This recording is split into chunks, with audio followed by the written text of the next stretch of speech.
If you're looking to plan a family vacation for Disney World, 2026 may be the time to do it. It'll save you some money. They're actually cutting costs for once, believe it or not, because they're trying to fill up their hotels. They're trying to fill up the streets of Disney World. The numbers have been down for quite some time. We'll look at a chart about that here in just a second. But before we begin, I want to tell everybody I am Troy from Marks on Media. I talk about all things media and Disney or theme parks and all that stuff if the news is big enough. I just did one on some unfortunate news coming out of Universal Orlando and their Epic Universe Park. But we've actually got some halfway decent news out of Disney World for park goers today. But if you could smash that like button. But let's get into this right here. From That Park Place, Disney World slashes family vacation prices by $1,000 and more for 2026 in sign of aggressive need for customers. Disney World is driving the cost of hotel reservations for normal family vacations down more than $1,000 through half of all of 2026. Although Disney frames a new gigantic cost cut for hotels as a generous save up to promotion, the magnitude and terms of the discount hint at a less flattering possibility. Disney may be struggling to keep its hotel occupancy levels up to more comfortable margins. Disney doesn't typically offer flat high-dollar discounts at its premier resorts unless it believes it's an absolute must. A $250 a night discount at deluxe level resorts where room rates routinely run high is a bold move, Cotton, especially when layered on top of ticket bundles with a window of opportunity that stretches half a year. Its baseline demands are robust. They'd be less need, or if baseline demands were robust, there'd be less need to slash the rates that deeply. And there you see from their official Twitter. But there's a slight catch, if you want to call it that. There always is. But the requirement of a 4-night minimum plus purchase of the park tickets suggests Disney wants to lock in more total visitor days, not just transient one-day stays. Makes sense. Totally understandable from a business perspective.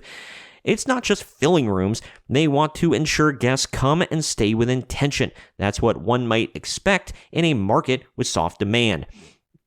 By extending the deal into the heart of spring and summer 2026, long before those dates arrive, Disney is signaling that they want commitments earlier than usual. Historically, many discounts were dumped closer to travel dates when occupancy lagged. Here, Disney is front-loading that strategy. Additionally, we're looking at steep discounts that don't just cover usual downtimes for Walt Disney World. Instead, it's a blanket cover for nearly all of 2026, though through the end of July, where have we seen such a thing before?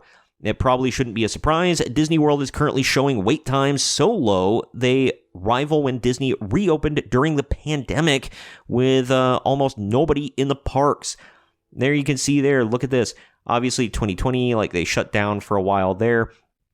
So no wait times, barely any wait times in the green. Started to tick up.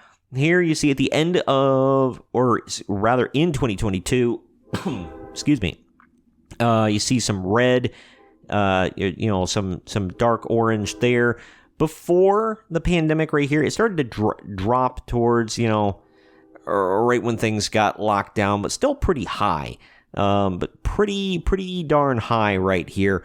In early 2020, and it just never got up to there. In 2022, you see a little bit. 2023, you see a little bit. It's got to be summer months, but it's just down. Look at this. Green again. This is what I was talking about. Absolute nutso. I'm honestly shocked that I don't know if I'm shocked, really, because Americans, no matter how much like the economy is like so, no matter the political climate, the economic climate, whatever, Americans still find stupid things to spend their money on.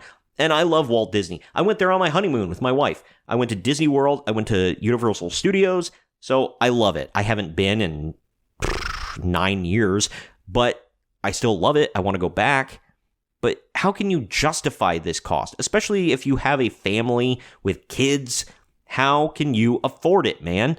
It's impossible, in my opinion. I mean, you have to make a lot of money to be able to afford this kind of stuff.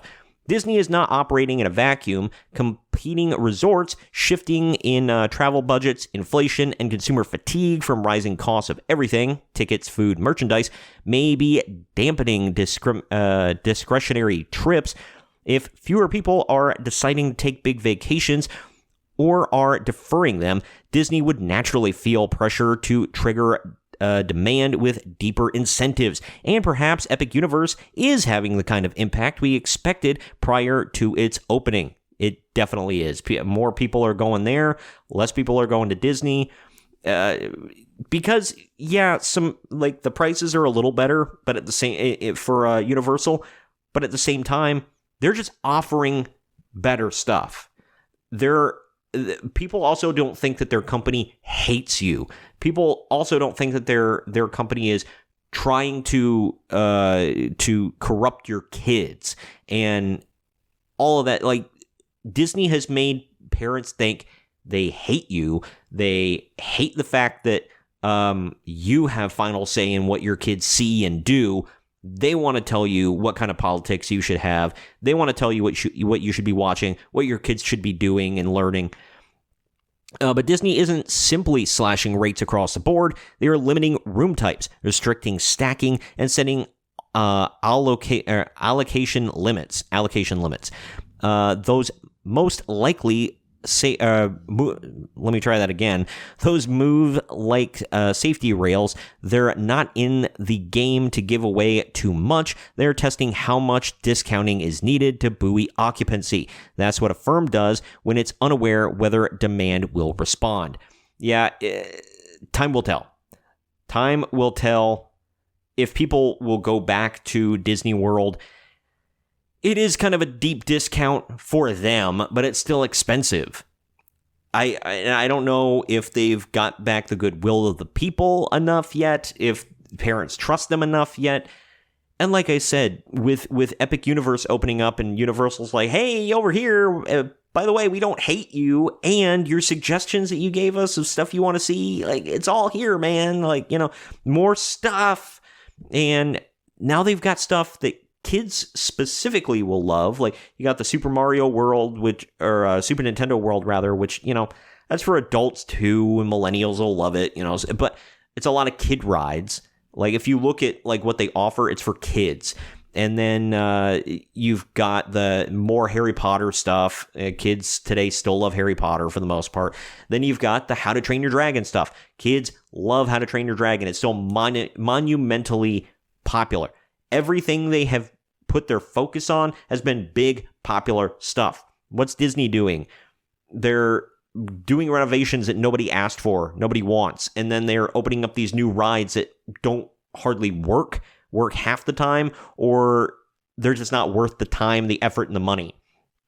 So I all around, Disney has just been, it's like F, F, F, F. Meanwhile, you look across the way at Universal, and it's A.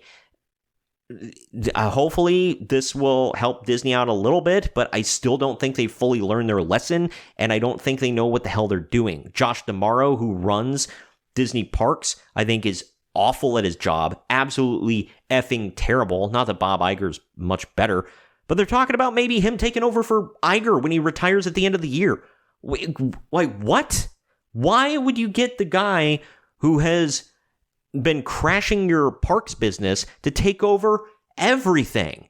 But it seems like Iger has been grooming him to do just that. I don't know. I think all in all, it's insanity, in my opinion.